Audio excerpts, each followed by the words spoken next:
Good morning. Welcome to the Dog Geek Podcast. This is Ashley, your host. I am trying this podcast again. So if you are um, a friend of mine on social media, you will have known that the other day I recorded a podcast for about 45 minutes. And then I went back, put the episode together, and I went to kind of preview it just to make sure everything was in order and working the way I wanted it to. And it was silence. It was 45 minutes of silence, and I didn't listen to all 45. I had skipped, but I was trying to see if anything recorded, and it did not. So, by the end of that, I mean, all I could do was kind of laugh it off because what happened was I never turned on my microphone. So it was a trial run on the podcast, and that's how I'm looking at it. Was my trial run, and then hopefully this podcast will be even better because I'll have already done it once and went through the information and blah blah blah. So this is take 2 of this podcast. So quick announcement. Two things is, or actually, well, three things, but I was really excited to finally launch a website. So again, this was new for me, so I was super excited to do it. And I have a website. It's called happytrainingwithashley.com. Pretty simple, right? I'm the trainer. My name's Ashley, and then the business is Happy Training, and that's kind of I wanted it to be right out there for my uh how I train, my belief in training, and how I feel about training. I feel as though training should be a happy experience, not only for the dog, but for the person. So that's my philosophy with training is it should be happy, which also means that I'm not an aversive trainer. So I don't use punishment techniques like prong collars, choke collars, hitting, yelling, pinching. None of those things I use. So electric shock collars are a definite no-no. So hopefully you kind of get that in the title. Um, so you can check out that website. I would greatly appreciate it. And on the website, I have a link for this podcast. So I was excited to be able to do that. And then I also added a link for something I wanted to mention, which is called a sniff spot. So sniffspot.com is a website you can go to, and you can check out people who are in your area in your neighborhood, and you basically rent out their property or their yard, their space for you and your dog to use. So why is this a good thing? Kind of sounds weird in the initially, right? Like, well, that's weird. Why would I want to go into someone else's backyard? Well, here's the thing. I do not like dog parks. I'm not a fan of them. I don't recommend people go to dog parks for many, many reasons. And that could be a whole nother podcast. We can talk about why parks can be problematic. It only takes one bad incident to imprint on your dog, and then you have a dog that has imprinted a new fear, and it's very difficult to change that fearful behavior sometimes. It's much easier to prevent incidents from happening than to try to change um, an imprinted fear response uh, from a situation. So, these what they do is you go on, you find a yard or something in the neighborhood that you like, you want to try, you book your time, and you and your dog are the only ones at that property at that reserved time. So it's great for a lot of people I have dogs that are anxious around other people, anxious around other dogs, but they want their dog to have an enriching experience, to be off leash in a new place, to run, explore, sniff, play. There's toys in the backyard for them to play with. And so that's kind of what I have found. It tends to be where a lot of people come into my yard in particular is for these reasons. I have a rescue, they're very nervous. So this allows the dog to just explore. It's incredibly enriching, and we have a lot of repeats, and then people leave comments, they leave reviews, so they let you know, and people know what they thought of the yard. So if there is a problem, they can post that, and I'm very happy to say I'm a number one yard park in my area, which is pretty cool. All 5-star reviews, which is also awesome. So, anyway, so you can check out that sniff spot on my podcast, on my website as well. And if you're in the Mercer County, New Jersey area, you can certainly look at that and check it out. Maybe come bring your dog. You can also meet a friend if you know your dog gets along with another dog, or if you want to introduce your dog to a friend's dog. It's good to do that on a neutral type territory. So we can do that in the backyard. Lots of other great stuff. So there's that. The last thing I wanted to mention is I'm super excited to have two guests on the podcast. I'm scheduled with them, so I'm looking forward to chatting with both of these wonderful, wonderful women. One of them is, I think her interview discussion. I don't really want to call it an interview because we're both discussing the same thing. So our meetup is going to be, I think, first. So this is Shannon. She is a dog groomer who owns her own salon. Again, it's in the Mercer County area in New Jersey, and she has a wealth of knowledge. She is full blown into the dog grooming world. That is her, that's her full career, and she has been in it for a long time. I believe her mother was also um is or was a dog groomer working in the show world, so she has some of that background information. And I'm really looking forward to talking with her about her experiences, her journey, her side of her world, which would be in the grooming shop.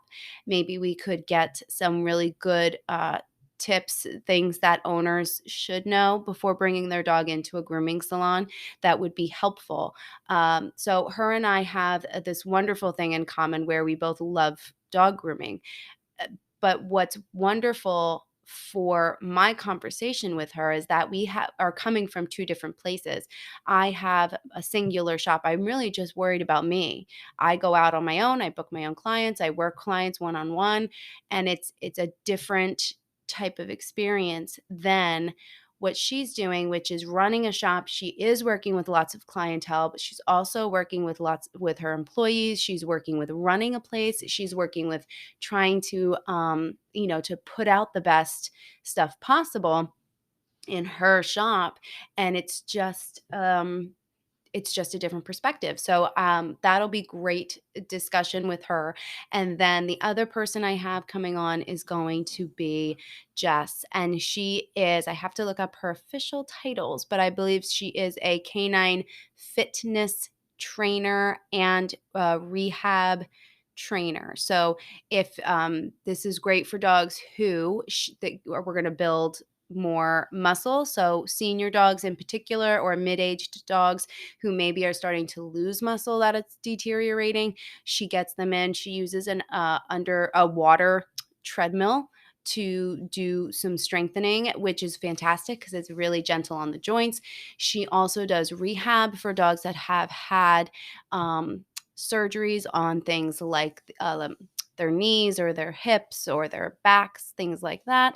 So she has a different wealth of knowledge that I do not know of. So that's going to be also a very interesting conversation because um, I'm going to be learning a ton about a brand new field in the dog world that I do not know about. So both are going to be awesome. Stay tuned for those. And then both are in the Mercer County area, again in New Jersey. So if you want to check out either one of these women's place of business, that would be fantastic. Help support them. So let's get on to the podcast. All right, so let's get on with our podcast. So this one is very excited to talk about because I actually had two inquiries about concerns from clients about their dogs barking. Okay, excessive barking. Um, it can be very problematic. For me in particular, it just depending on what, like my French bulldog, her bark doesn't bother me emotionally or anything. Um, but when the big boy barks, my American bulldog pup barks, it whatever it does, sometimes it's so loud And maybe it's the pitch of his bark, but it startles me. So sometimes it makes me jump. It goes right to my core. Sometimes it goes right through my head and gives me kind of this instant headache. So depending on what the pitch of your dog's bark, possibly the frequency, it can be incredibly frustrating as a dog owner. And our initial response as a person is to maybe say no, stop, quiet, right? Which I'm guilty for because I'm only human. And and that the truth of the matter from that point is that that does not help the situation. So we need to kind of dive a little deeper into why our dogs are barking. And the very first thing to be aware of is that dog barking is a natural behavior. Okay, they are born with this ability. It's instinctual and it's a communication tool. So, yes, you can teach your dog to bark on cue, but it's not a behavior we teach like, going to the bathroom outside. Going to the bathroom is a natural behavior. Where they go to the bathroom is on us. We decide where we want our dogs to go to the bathroom, and we are training them to go to the bathroom in a specific place, which would be typically outside. Some people use pee pads indoors if you live in an apartment or if you have a young puppy. So, so understanding that difference, that barking is innate. They are not choosing to learn how to do it. So, so it's communication, right? Most everything our dogs are doing is a communication thing. So whether it's body language, whether it's vocalizing, it's all trying to tell somebody something. So when our dog is barking, there's a lot of things to look at. All right. Where are we? Okay. When? What time is it? Morning? Is it afternoon? Um, why are we barking? What are you barking at? What are you barking for? Maybe it's who are you barking at? Um, so there's a ton of different pieces to it. And some barking, and especially in the beginning, is usually goal oriented. And what I mean by that is our dog is barking for a specific reason. And when that need is either met, or if they don't get it and they lose interest, then they stop and it fades away. So goal oriented barking could be, you know, somebody is walking past the house and the dog starts barking. Well, the dog is barking, and then what is the goal of that is to create distance from that person, get away, get away, get away, and then the person leaves. Goal was set, and then the dog will stop barking. Okay, so the goal was for that person to leave. Once the person passes, your house is no longer in sight, the dog stops barking because the goal was met. So some of that could be similar to I bring out the leash. Maybe my dog is excited. They start barking, barking, barking because they want to go for a walk. You click on the leash, you go out. So the goal of going for a walk was met and the barking stops.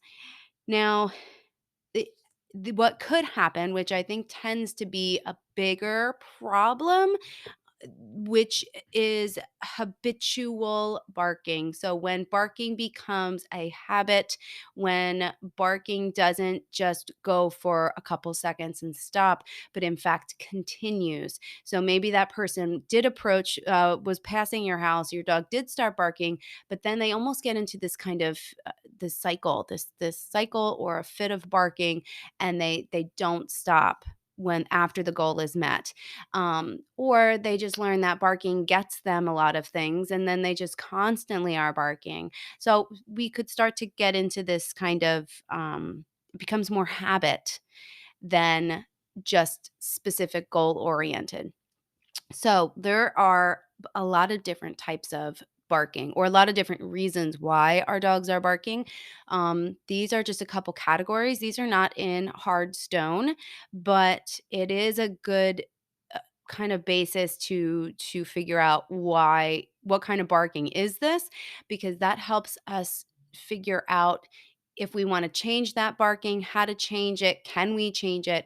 It helps give more information. So let's start with the very first one, which is alert barking. So if you it kind of self-explanatory, right? Our dogs either heard something outside, somebody knocks on the door, they got startled. So it's basically alerting to something. And it's not it again, it's a kind of this innate response of nervousness, anxiousness, could be fear, but it's an alert. Hey, whoa, something is there. Hey, something, somebody's approaching. Hey, and it's very quick and very like rapid all of a sudden. And so that barking for me, I don't necessarily want to completely stop that barking, and you can't. I mean, I guess that's the number one thing is you're not going to be able to completely stop a dog from barking altogether. So alert barking is I would say it's going to be instinctual to do very quickly, right? It's almost like getting spooked, right? Something scares us, we jump. Where you can't train, you can't tell somebody not to jump if they get scared, right? So the dog's gonna bark. So some of the things that we can do is first off, we always try to manage a situation. So what can I do to change this to help lessen this stress on my dog from alert barking? So if it's something out the front window or out the front door, like if you have one of those like a glass door and your dog sees out of, we can shut the blinds. We can put up those like blinding those sticky films or whatever on the window where you just kind of peel and stick it on there. And this way it prevents our dog from being able to see outside, but it still lets in light if you're using the film sticks. If you're not home or if you're not going to be enjoying the sunlight in the room or whatever, close the blinds, shut the curtains. It's no big deal. But if our dog can't see it, they're not going to react. So that's a management perspective, and we're preventing them from accessing that things outside and starting maybe an alert bark. Um, One of the really hard ones is if someone's coming to the front door. So um, the goal for something like that would be to, oh, we alert bark, and once one bark, two barks, and we're done. So the goal there would be I always like to tell my dogs thank you. It's just kind of a pleasant response that I have, right? So, because if I want to say no, I'm going to say no in a more negative tone, right? I'm not going to go, no, like it, that's not a natural response for me. But to say thank you typically comes out in a pleasant manner. So if my dog's alert bark, I'll say, "Oh, thank you," and then they come back to me and I reward with food. So what's happening is I'm breaking a cycle. So my dogs are not starting to obsess at the door or the what was happening. They barked once or twice, and then they're done, and then they stop. Um, so I should preface this with a lot of these, if you have some kind of excessive barking or barking behavior you want to limit, then I recommend you seek a trainer who uses positive reinforcement to help you work on each one of these things because, again, it can get very complicated and you need a plan if you want to work on these barking issues. So that's the first one is this alert barking. So the next, another category, another part of barking is going to be during play. And again, totally natural. They're going to be playing with a toy, maybe with another dog or with you. They're getting excited and they start to get vocal. Now, it's going to sound different than the alert barking. And their body language is going to be different. When you're in an alert bark, they tend to be stiff. They stiffen up, all the attention is forward, the ears are forward, the body's postured high, and it's very stiff. But when we're play barking, this is more relaxed and the barks are just kind of more muddling barking. It's not so, I almost wanna say angry, but then I'm anthropomorphizing. I'm putting an emotion on the dog's bark, which is not that. It's much more casual. The body language is much looser, and the play barking, again, it's okay to do. Like, when we play a sport or when kids are playing, they get loud and they vocalize, and that's the same thing for the dogs. They're just vocalizing. Now, if two dogs are playing, I do encourage you to often give them a break. I teach my dogs a break cue where if I feel like it's getting a little too stimulating, too ramped up, or if one dog is starting to not quite enjoy this experience, I give a break and they both stop and separate. Again, you would need possibly a trainer, somebody to help you with this, but that is how I'm breaking up my dogs. I'm not running in and trying to grab one dog and grab the other dog and push them apart. Giving them a cue and they're electively going to stop is more beneficial. So that's a little bit of a play barking. One of the I think hardest barking to break the habit of, because this one tends to become quite a habit, is demand barking. So demand barking is when our dogs want something. So whether maybe we're eating dinner and your dog wants the food off your plate, so they stare at you and they just start barking, and that's a demand. Give I want what you have. And this tends to happen because they start to explore this kind of vocalizing power they have. And they see, sometimes they'll bark. And if it gets them a good reward, they were like, well, that worked. So I'm going to do it again. And so what tends to happen is, right, when maybe they demand bark to go on that walk. And this is also a bit of goal barking, but they're going to bark because maybe they want to go on that walk. They're overexcited, they're overstimulated, they're barking, barking, barking, barking, barking. Put that leash on, put that leash on, put that leash on. And then you do, and they go for a walk. So all of that high energy was rewarded by putting the leash on and going for a walk. And it's um, barking does have this underlying stress or anxiousness about it typically. So even if it's playful barking, it's getting aroused, and that arousal can create some anxiousness, and so maybe we get vocalizing there. So we don't want our dogs to escalate and become more anxious and more have this high adrenaline spike. We want to keep our dogs in a calmer state of mind. So not rewarding them by putting on the leash if they're barking, demand barking to go on that walk. We get demand barking for petting. Maybe you're petting your dog, you stop petting your dog, they bark, bark, bark, bark, bark. For us, we want to stop the barking, so we pet them. But your dog went, "Oh, that worked. I got what I wanted by barking. That worked." And this is going to can go on to other areas of your life.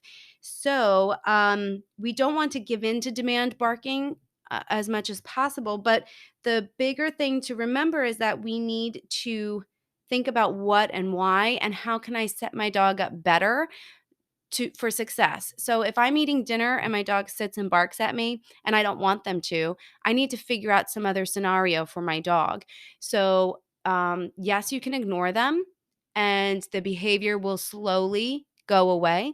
It's called extinction. When it doesn't get rewarded, they kind of learn, oh, that didn't really work. And it slowly fades over time. But our dog is still, and all that learning of slow extinction is still anxious and stressed. So instead, I want to set up a better scenario for my dog that's going to make my dog happy, that makes me happy. And that might be, if I'm eating at the kitchen table, I'm setting up my dog on their bed, their place, their spot with something good to do. That could be a Kong filled with good stuff, a licky mat with good stuff, a new toy that you bought, a chew bone. And this way, my dog's going, oh, okay, so you're eating dinner there, but this is a much better place for me to be because I'm actually getting a reward.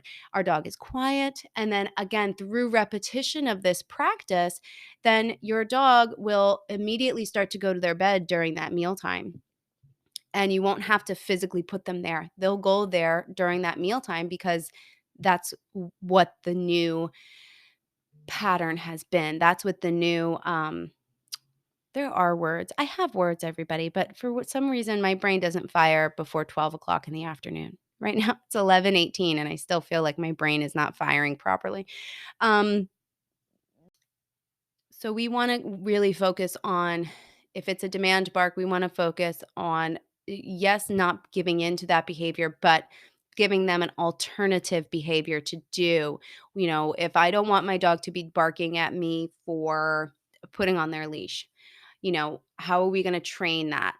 How are we going to train an alternative behavior to this process?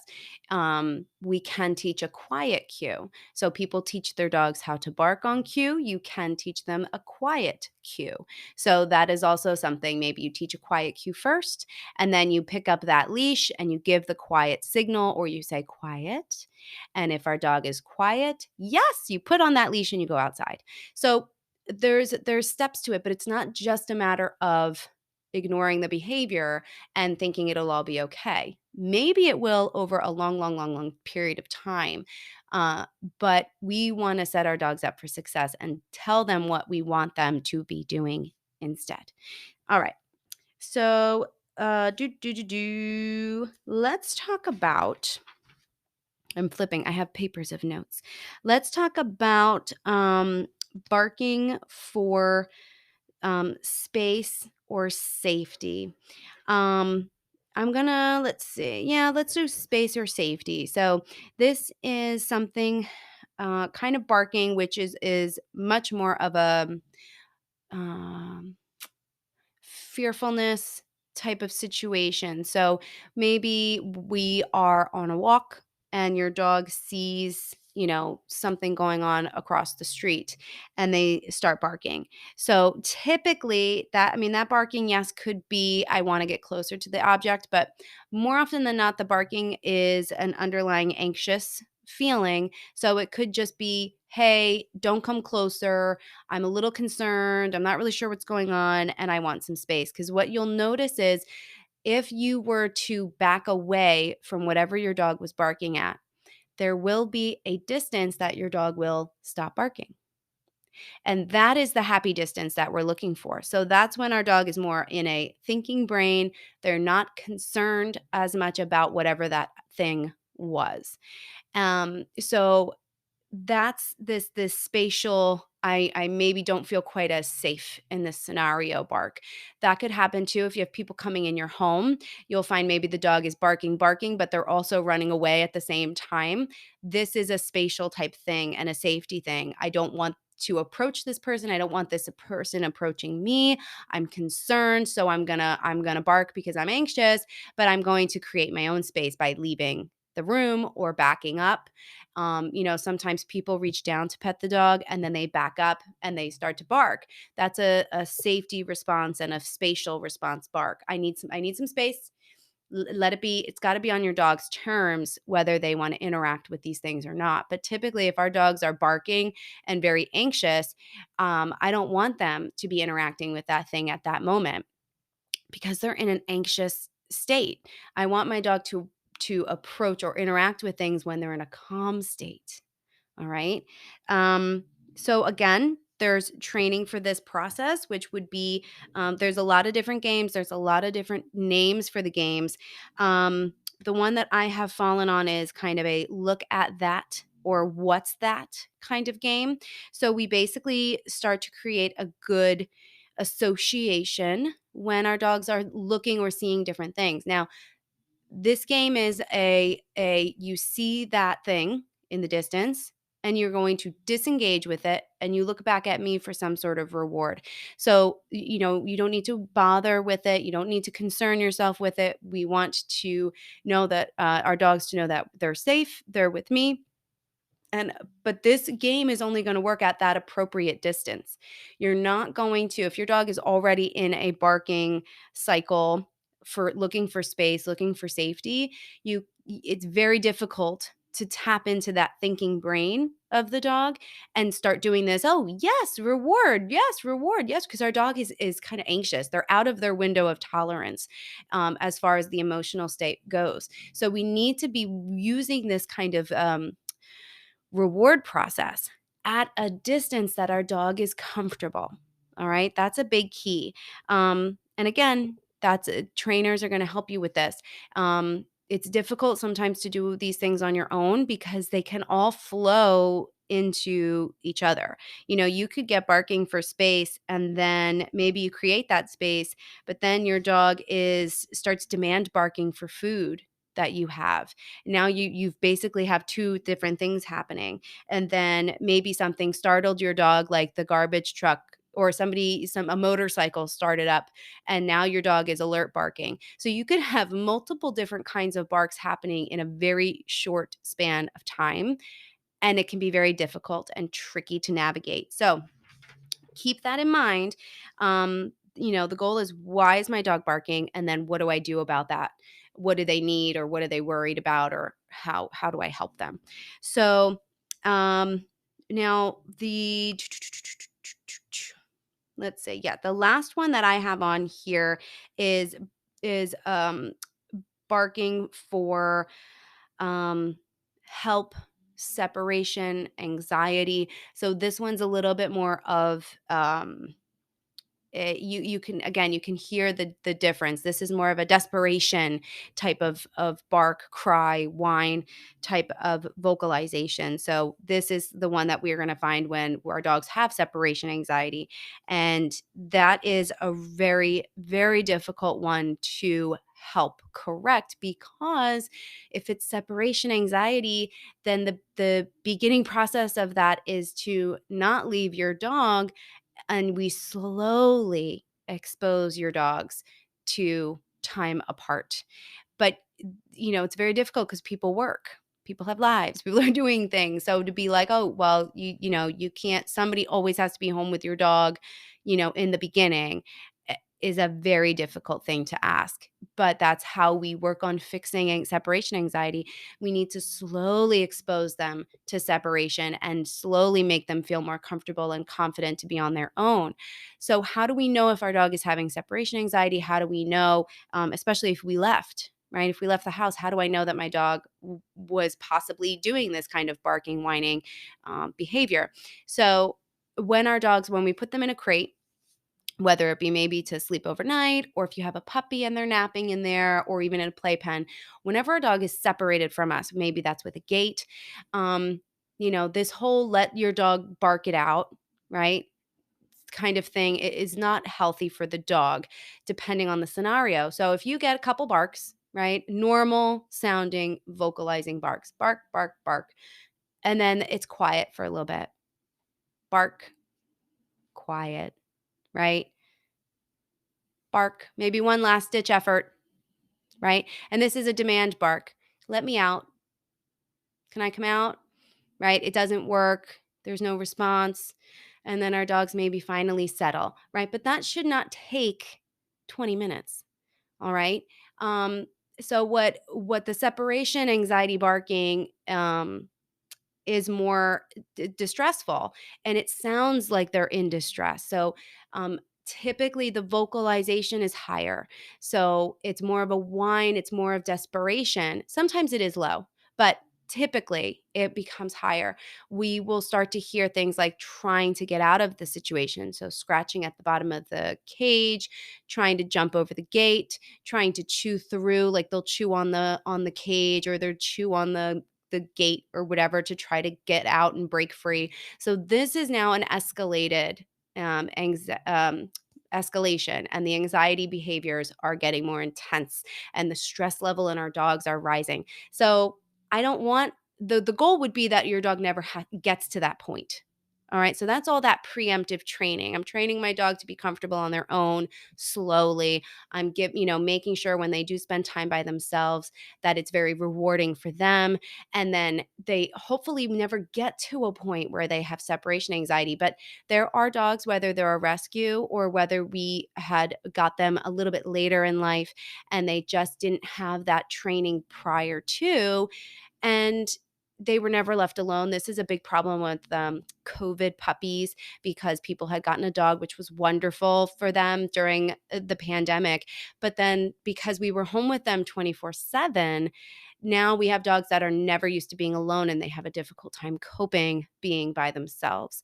So again, you would need assistance from a trainer to start working on that. Some separation anxiety cases are very severe, and you might seek the help of an animal behaviorist, and they might prescribe some sort of anxiety medication to help our dogs be able to train through this process. So again, our dogs, in order to learn, they have to be in a thinking brain. They have to be in the window of tolerance that they can function. When they go above that window of tolerance into, it would be like a panic attack. When you go up above that window of tolerance, we're not learning, we're in survival mode. So then after that tolerance is gone, then the body shuts down, right? We can only stay up there so long. Then the body shuts down and we're below our tolerance and we're exhausted, right? So some people say, oh, my dog did it for a while and then they were quiet. Yeah, well, maybe because they had panic attack and they were freaking out and the body was on high alert and then it shut down. And so your dog was exhausted. So we don't want those episodes happening because it's not changing how our dog feels about the situation. Um, so that one, we also need to do, there's a whole process. There's a whole learning process and curve to separation anxiety. But if you have a young dog or a new dog, you want to watch out for those prolonged barks, whines, distress sounds, and then seek help on, how to make your dog feel more comfortable to be alone. They should be napping by themselves. They should be okay to be home alone. All of that good stuff. All right. So I think I've mentioned it a couple times. I have a couple points here that I'm going to go through before the end of the podcast is barking of any kind can become and typically has some sort of anxiousness attached to it. So, yes, it's a natural instinctive response, but the response is in some sort of communication of hey, some levels are rising in their body, in their systems and setting off something, right? And it could be anxiousness in an excitable way. You could be super excited and anxious. And so can your dogs, but we want to keep that level in a window of tolerance where our dogs can still cope, can still learn, can still follow, things that you are possibly asking them to do in different situations. So when our dogs bark, we need to think about why are they barking? What's happening here? Right. And then we go from there. Not all barks are the same. Not all barks are equal. And there needs to be a plan if you want to change that. There needs to be a plan set in place. So we're reducing stress in the dog's environment. We are reducing triggers. So again, if it's somebody walking past the house, we're going to minimize that trigger by blocking your dog's visual access to that stimulus. And then we're going to give alternative behavior. So I don't want my dog to be doing this. So what do I want them to do, which is this? And I'm teaching them what I want them to do. One of a really big key here that I want to point out because I have seen them occasionally throughout my career, which are bark collars. So I do want to preface that bark collars do not work. Now, the reason they don't work is because they are not addressing the underlying emotional um, concern of the dog. And again, barking is a natural behavior. Your dog should be allowed to bark. What we don't want is for them to make it more of a habit, for them to be obsessive barking, and we don't want to encourage and increase the frequencies of their barking. But if you put a bark collar on your dog, every time your dog barks, it gives a corrective aversive response. So the dog barks and it shocks them. The dog barks and it sprays usually it's some sort of a citronella. It's typically a scent of like a citrus. It's usually like a lemon or something like that, which is supposed to be pleasant to the dog. So but again, if our dog is going to bark from an alert response, that's an innate behavior. It's like saying somebody jumped out of a closet, scared me, I jumped in response, and then I got shocked. Like, that sounds so absurd when you put it in our world, but that's what we're doing when we put on these things, right? Our dogs are trying to communicate something and you are shocking them for doing it. So what do? It didn't change how they felt about a situation. all they are going to start doing is suppressing that that response, which is internally um, going to cause a more emotional distress and more stress on the body, more stress on their dog's immune system, and we may have other problems arise. That could be health problems, that could be other emotional or other again, words, I know them all, I know them. But then we could have other behavioral problems based on trying to suppress. So, for example, if your dog would bark and then it would get shocked, maybe instead of maybe when you shocked it, it peed. That's a possibility. So now we are going to possibly start having a problem with our dogs urinating in the house out of fear. So maybe something they saw something and they wanted to bark, but they couldn't bark and they pee. So now we may be having a different behavioral problem with our dogs. So no, no, no, no bark collars that are supposed to help stop barking. It's not natural for our dogs to not bark, and it's not a pleasant or a happy way of training.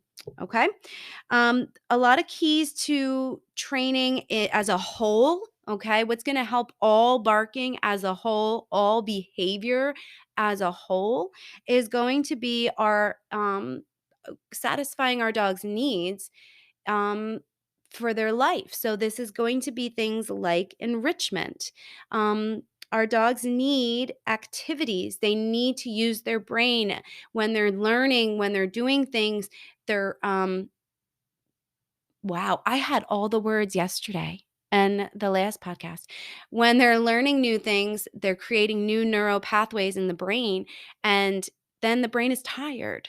Okay, the brain was working, it is a muscle. They worked that brain and then they're tired. So they're not going to bother so much with what's going on outside or, barking obsessively over something. They'll be happier.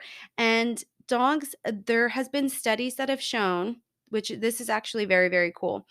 Studies that show that dogs that live with a lot of enrichment in their life are more optimistic, which is fascinating to me. And then when I read it and heard about it and learned about it, it makes complete sense. When we bring our dogs to new environments and it's fun and enjoyable and they learned something new, that could be a training class, a trick class, a dog sport like agility or swim, that could be just out to the store, that could be, to a yard park at that sniff spot, dog walks, like anything we do with our dogs and we're bringing them out and we're getting them new environment stimulus, they are, it's exciting. The experience is exciting, right? Someone comes in the door and it's a party for them. They get treats. They're feeling comfortable, whether we're giving them the space they require, whether we're slowly bringing them out into the environment, we're giving them treats, toys, bones, all of that good stuff. So our dogs maybe go into a new situation with positivity and enjoyment. Oh, this is new. What's going to happen here? Right? Because typically something new like that would be tied in with joyous things that they feel are pleasurable. So, we want our dogs to be optimistic all the time. I want to be optimistic all the time. Um, so, and now on the opposite end of that is the exact same is true as well. That dogs that live with a lot of negative punishment exposure, aversive training methods, right? Things that are unpleasant to the dog, they are more pessimistic. So, when somebody comes over and if our dogs are getting yelled at, scolded for maybe barking or jumping, and, then people coming over is not a joyous thing anymore. And your dog has learned that when people come over, they get yelled at. So this is not fun for them.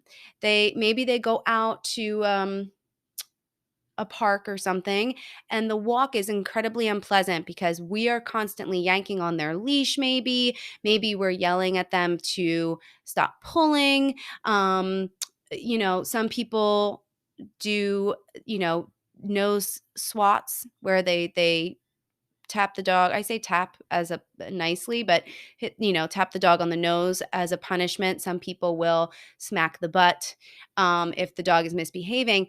And then that walking experience, okay, or anytime you're using those aversive methods, but if it's particularly on the walk, then your dog is not enjoying that walk as much, and it's not going to enjoy it as much the next time because it's going to remember that it was a bad experience. And why would they look forward to that bad experience again? So, this is incredibly interesting to me, and why it is so important that our dogs um, are living happily and are optimistic in their life. I wanted a dog to enjoy my life with them. I didn't want a dog so I could, boss it and order it around. And so I think that's really important and a really, really great thing to think about. All right. When your dog goes into a new situation, are they optimistic or are they pessimistic? Okay. Why? That these are all learning things for us. Why is my dog, either optimistic or pessimistic in this scenario? Did something happen in the past? Again, we're only human. So did I instill fear in my dog by something I did? And then how do I change that so my dog is not fearful of it anymore and becomes more optimistic when, let's say, children come over or something like that? So, um, the very, very last thing, after all of that, the very last thing is going to be helping our dogs learn some calming behaviors. So, it's important that our dogs can learn to have good control over their emotional state. So we can get anxious, we can get riled up, we can get excited, we can, and then we want them to be able to pretty quickly be able to settle down, pretty able to bounce back from maybe a stressful scenario and say, oh, it's okay. And calm themselves back down and settle down. So we can give them things like chewing bones are relaxing for them to chew on. Licky mats, licky bowls, licking, and chewing are both calming behaviors to them. So that'll help bring down stress in general, help bring down anxiety in general. You can think of it as like a yoga, a meditation, like something that we do to help us bring down stress. Your dogs have things that can help bring down stress. Um, the other thing we can do is create relaxation stations. And I don't mean that that's a spot that's where you're going to send your dog always to relax and they have to stay there, but you want your dog to have places throughout your house that they can feel comfortable to go to if they're feeling overwhelmed. And it can be a relaxation station for them. So my dogs like to sit under. I posted some pictures on Facebook. They like to sit under the desk. Because they've like to sit under there, I have put a dog bed under there. So they have told me, I feel safe in this place. I like it here. So I took that and went, all right, I'm going to help make it more relaxing for you and help make it more pleasant. So I've put beds under there, and I reward them for going to that spot. Sometimes I drop random treats there and then they find them and it becomes this pleasant, happy place that they can go to. And if you're going to have company over, and maybe you think it's going to be too overwhelming for your dog, they should have a safe relaxation place to go to where they're familiar with, they're not going to be bothered, and they can chill out and relax if they need to.